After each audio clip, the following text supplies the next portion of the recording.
అమ్మ దుర్గా,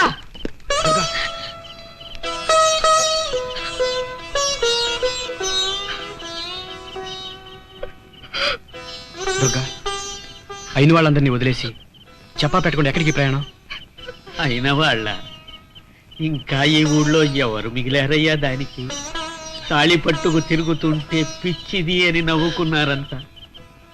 ఇప్పుడు అది నిజంగా పిచ్చిదవుతుందేమో అని భయంగా ఉంది. ఊహ తెలిసినప్పటి నుంచి అది రాంబాబు భార్యననే నమ్మకంతోనే బతికింది. కనీసం ఇప్పుడు మాస్టారి కూతురుగానైనా బ్రతికించుకుందామనే ఈ జ్ఞాపకాల నుంచి దూరంగా తీసుకెడుతున్నా. ఈ జ్ఞాపకాల దూరంగా నువ్వు వెళ్ళిపోతావు సరేనయ్యా, కానీ నేను నీ జ్ఞాపకాలతో బతకలేనయ్యా. నువ్వు వెళ్ళడానికి వీల్లేదు. నా మాట కాదని నువ్వు వెళ్ళావంటే నేను శాశ్వతంగా నీకు జ్ఞాపకంగా మిగిలిపోతాను. దుర్గా, ఇంటికి వెళ్దాం పద. బావయ్య ఏ పరిస్థితుల్లో సీత మెళ్ళలో తాళి కట్టాడో నీకు తెలుసు కదమ్మా. నిజం దుర్గా, నీ మెళ్ళలో తాళి కట్టినా కట్టకపోయినా నువ్వు రాంబాబు భార్యవే.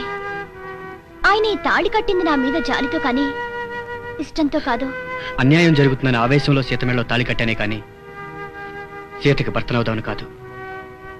అలాగా బావా, అయితే ఒక పంచే, మనసు ఒక చోట మనం ఒక చోట అని మనశ్శాంతి లేకుండా ఏం బతుకుతావు?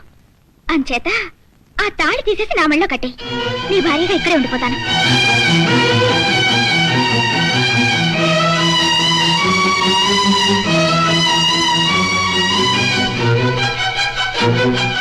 తీ బావా, ఆలోచిస్తావే, తీలేవా? నన్ను రాంబాబు భార్య నన్నావు కదా, బావ ఎలాగో తీయలేకపోతున్నాడు. పోనీ నువ్వేనా తీ. తాళిపొట్టు పెళ్లికే కాదు, ప్రేమకు కూడా గుర్తుగా మిగలాలి. మీ ఇద్దరి మధ్య అది లేనప్పుడు ఆలోచన ఎందుకు? తీ. ఏ తీయలేకపోతున్నావా? మీ ఇద్దరి వల్ల కాదు కానీ నేను తీసేనా?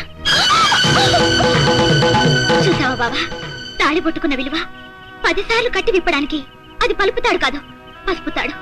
అందుకే ఏ ఆడదైనా 3 ముళ్ళు పడ్డాక దాన్ని ప్రాణం కన్నా ఎక్కువగా కాపాడుకోవడానికి ప్రయత్నిస్తుంది. ఒకసారి తాళి కట్టాక కలిసి కాపురం చేయాల్సిందే. చూడమ్మా, నువ్వు నా కోడలివి కాలేకపోయినా నేను కోడలివి. రామ్మా, ఇంటికి వెళదావురా. రామా, రా. రారా.